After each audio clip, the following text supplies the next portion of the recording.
بسم اللہ الرحمن الرحیم۔ السلام علیکم۔ علم کی بات کی نئی ویڈیو کے ساتھ راؤ قمر رضوان تمام دوستوں کو خوش آمدید کہتا ہے۔ دوستو، حضرت امام حسین رضی اللہ تعالی عنہ کی شہادت کے بعد آسمان سے خون برسا۔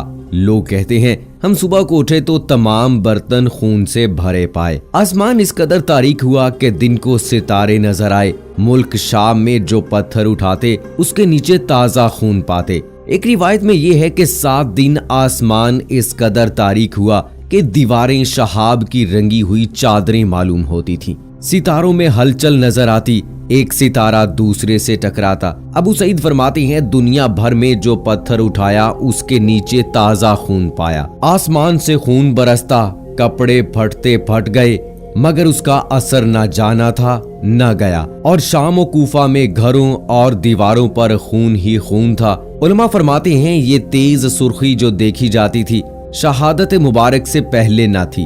6 مہینے تک آسمان کے کنارے سرخ رہے، پھر یہ سرخی نمودار ہوئی۔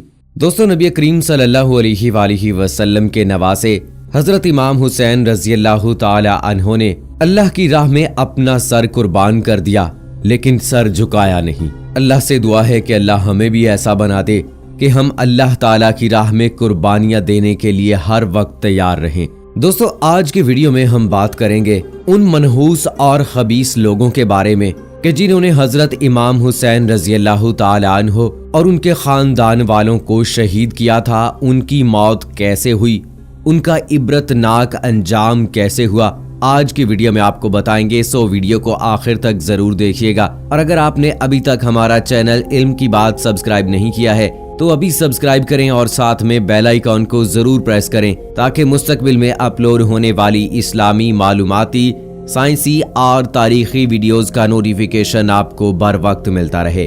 دوستو، ہماری ویڈیوز کو اپنے دوستوں کے ساتھ اور سوشل میڈیا پہ بھی ضرور شیئر کیا کریں۔ اس کے علاوہ کمنٹ باکس میں اپنی رائے کا اظہار کر کے ہماری حوصلہ افزائی بھی کیا کریں۔ تو دوستو، آئیے بڑھتے ہیں آج کے اس واقعے کی جانب کہ جس میں کربلا میں رسول پاک صلی اللہ علیہ وآلہ وسلم کے خاندان، نواسہ رسول حضرت امام حسین اور ان کے خاندان پر ظلم و ستم کرنے والے یزید اور ان کے ساتھیوں کی موت کیسے واقع ہوئی۔ دوستو، یزید وہ بدبخت شخص ہے جس کی پیشانی پر اہل بیت اطہار رضی اللہ تعالی عنہ کے بے گناہ قتل کا سیاہ داغ ہے، اور جس پر ہر زمانے میں دنیا اسلام ملامت کرتی رہی ہے اور قیامت تک اس کا نام تحقیر کے ساتھ لیا جائے گا۔ یہ بد باطن سیاہ دل خاندان کی ذلت کا باعث تھا۔ نہایت موٹا، بدنما، کثرت سے شعر و شاعری کرنے والا، بری عادتوں والا، فاسق، فاجر، شرابی، بدکار،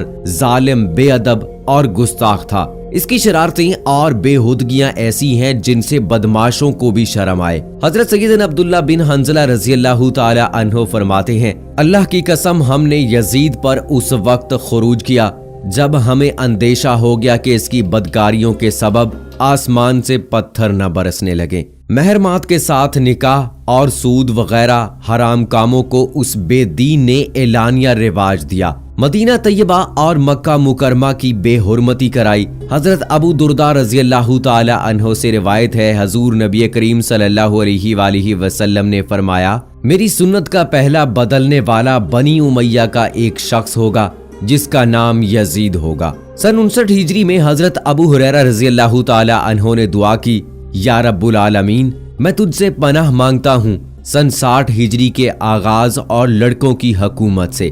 اس دعا سے معلوم ہوتا ہے کہ حضرت سیدنا ابو ہریرہ رضی اللہ تعالی عنہ جو حامل اسرار تھے انہیں معلوم تھا کہ سن 60 ہجری کا آغاز لڑکوں کی حکومت اور فتنوں کا وقت ہے۔ ان کی یہ دعا قبول ہوئی اور انہوں نے سن 59 ہجری میں بمقام مدینہ طیبہ رحلت فرمائی۔ دوستو، واقعہ کربلا کے کچھ ہی دنوں کے بعد یزید ایک ہلاکت خیز اور انتہائی موذی مرض میں مبتلا ہوا۔ پیٹ کے درد اور آنتوں کے زخموں کی ٹیس یعنی تکلیف سے ماہی بے آب یعنی جس طرح مچھلی پانی کے بغیر تڑپتی ہے اس کی طرح تڑپتا رہا۔ حمص میں جب اسے اپنی موت کا یقین ہو گیا تو اپنے بڑے لڑکے معاویہ بن یزید کو بستر مرگ پر بلایا اور امور سلطنت کے بارے میں کچھ کہنا ہی چاہتا تھا کہ بے ساختہ بیٹے کے منہ سے چیخ نکلی اور نہایت ذلت و حقارت کے ساتھ یہ کہتے ہوئے باپ کی پیشکش کو ٹھکرا دیا کہ جس تاج و تخت پر آل رسول کے خون کے دھبے ہیں میں اسے ہرگز قبول نہیں کر سکتا۔ اللہ اس منحوس سلطنت کی وراثت سے مجھے محروم رکھے جس کی بنیادی نواسہ رسول کے خون پر رکھی گئی ہیں۔ یزید اپنے بیٹے کے منہ سے یہ الفاظ سن کر تڑپ گیا اور شدت رنج و الم سے بستر پر پاؤں پٹکنے لگا۔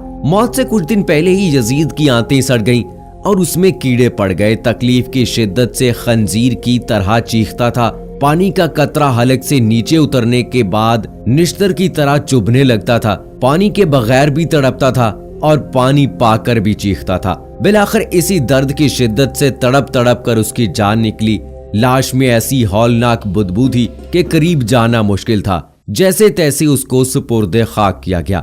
دوستو، یزید کی موت کے حوالے سے کافی ساری باتیں سامنے آئی ہیں۔ ایک جگہ پہ ہے کہ یزید چونکہ دنیا ناپائیدار کی محبت سے سرشار تھا، اس لیے وہ شہرت و اقتدار کی ہوس میں گرفتار ہو گیا۔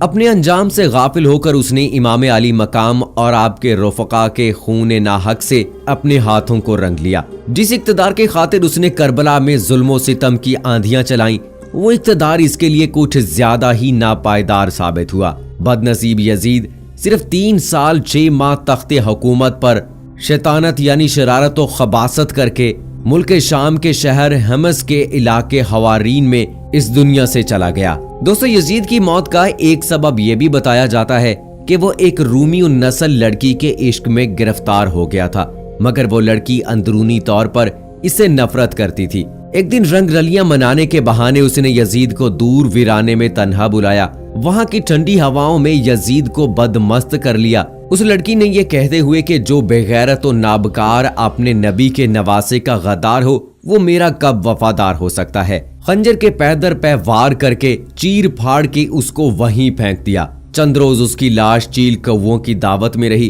بالآخر ڈھونڈتے ہوئے اس کے نوکر چاکر وہاں پہنچے اور گڑھا کھود کر اس کی سڑی ہوئی لاش کو وہیں دبا دیا۔ یزید کی موت کی روایت ایک یہ بھی ہے۔ بلازری نے ایک شامی بوڑھے سے یزید کی موت کے سبب کے بارے میں لکھا ہے۔ ایک دن یزید نے اپنے بندر کو وحشی خچر کی پشت پر بٹھایا اور خود بھی ایسی حالت میں کہ مست اور مدہوش تھا اس کے پیچھے دوڑنا شروع کر دیا کہ اچانک زمین پر گرا، گردن ٹوٹ گئی اور پھر کھڑا نہیں ہو پایا۔ حضرت ابن عباس رضی اللہ تعالی عنہ سے منقول ہے کہ انہوں نے کہا یزید حوارین میں مستی کی حالت میں شکار کی غرض سے گھوڑے پر بیٹھا اور اس کے آگے وہ وحشی خچر دوڑتی رہی تھی جس پر بندر بیٹھا ہوا تھا۔ اس کے پیچھے یزید نے اپنے گھوڑے کو دوڑایا، ایک شیر پڑا اور وہ شیر پڑتے ہی گھوڑے سے گرا اور گردن ٹوٹ گئی اور پھر اٹھ نہیں پایا۔ دوستو، واقعہ کربلا میں اور بھی بہت سارے ایسے لوگ تھے جنہوں نے نواسہ رسول اور ان کے خاندان والوں کو اذیتیں پہنچائیں۔ مورخین لکھتے ہیں کہ مختار نے سن 66 ہجری میں شہدائے کربلا کے قاتلوں کو چن چن کر ختم کر دیا جو عبرتناک طریقے سے اپنے انجام کو پہنچے۔ حضرت امام حسین رضی اللہ تعالی عنہ کے قاتل شیمر کو عبد الرحمن نے ختم کیا۔ اس کا سر کاٹ کر مختار کے پاس روانہ کیا گیا۔ اس کے کٹے ہوئے سر کو دیکھ کر مختار نے سجدہ شکر ادا کیا اور حکم دیا کہ اس ناپاک سر کو مسجد کے سامنے لٹکا دیا جائے تاکہ دیکھنے والوں کے لیے موجب عبرت ہو۔ بعد ازاں اس کے سر کو کھولتے ہوئے تیل میں جلا کر راکھ کیا گیا۔ یہ بدکار سارے واقعہ کربلا کا اہم مجرم تھا۔ اس طرح یہ خبیث بھی اپنے انجام کو پہنچا۔ جن 10 اشرار نے حضرت سیدنا امام حسین رضی اللہ تعالی عنہ کی شہادت کے بعد آپ کے تن مبارک کو گھوڑوں کی ٹاپوں سے روندا تھا، ان ظالموں کو زمین پر لٹا کر لوہے کی میخوں کے ذریعے زمین میں اوندھا ٹھونک دیا گیا اور پھر بہت ہی قوی گھوڑوں کی ٹاپوں سے ان کے جسموں کو روندا گیا، جس سے ان ظالموں کے جسم ریزہ ریزہ ہو گئے اور وہ اپنے دردناک انجام کو پہنچے۔ حکم بن عقیل ایک ماہر تیر انداز تھا جس نے حضرت امام حسین رضی اللہ تعالی عنہ پر تیر برسایا تھا۔ جب اس بدبخت سے بدلہ لیا گیا تو اس پر بے شمار تیر برسائے گئے۔ اسی طرح بجدل بن سلیم بدبخت نے حضرت امام علی مقام کے دست مبارک سے انگوٹھی نکالی تھی۔ انگوٹھی نکل نہیں رہی تھی تو اس نے آپ کی انگلی کاٹ دی تھی۔ مختار نے اس کی پوری انگلیاں کٹوا دی، پھر اس کے بعد بدبخت کے پاؤں بھی کاٹے گئے۔ اسی طرح اس کے جسم کا سارا خون بہہ گیا اور وہ ہلاک ہو گیا۔ مالک بن حشم ظالم نے حضرت امام علی مقام رضی اللہ تعالی عنہ کا خود لوٹا تھا، دردناک انجام کو پہنچا۔ اسی طرح ابن مالک حجلی نے آپ کے اموال لوٹا تھا، جس کی گردن زیاد بن مالک نے ہجوم کے سامنے ایک ہی وار میں اڑا دی تھی۔ شمر آپ کی سواری مبارک کا اونٹ پکڑ کر کوفہ لایا تھا، پھر اس کو ذبح کر کے اس کا گوشت بطور شکرانہ گھر گھر تقسیم کروایا تھا۔ جو لوگ یہ جانتے ہوئے کہ یہ اونٹ حضرت امام علی مقام کا تھا، اس کا گوشت کھایا، ان تمام کو بھی ہلاک کروا دیا۔ ابن زیاد کا قتل ابراہیم ابن اشترا کے ہاتھوں ہوا۔ ابن زیاد کا سر کاٹ کر اس کا جسم آگ میں جھونکا گیا۔ دوستو، جب حضرت امام علی مقام رضی اللہ تعالی عنہ میدان کربلا میں تنہا رہ گئے تھے اور آپ کا جسم مبارک زخموں سے چور چور ہو چکا تھا، یہاں تک کہ آپ کھڑے نہیں ہو پا رہے تھے، اس وقت سنان بن انس نے آپ کے سینہ مبارک پر نیزے سے وار کیا تھا، جس سے آپ زمین پر گر پڑے تھے۔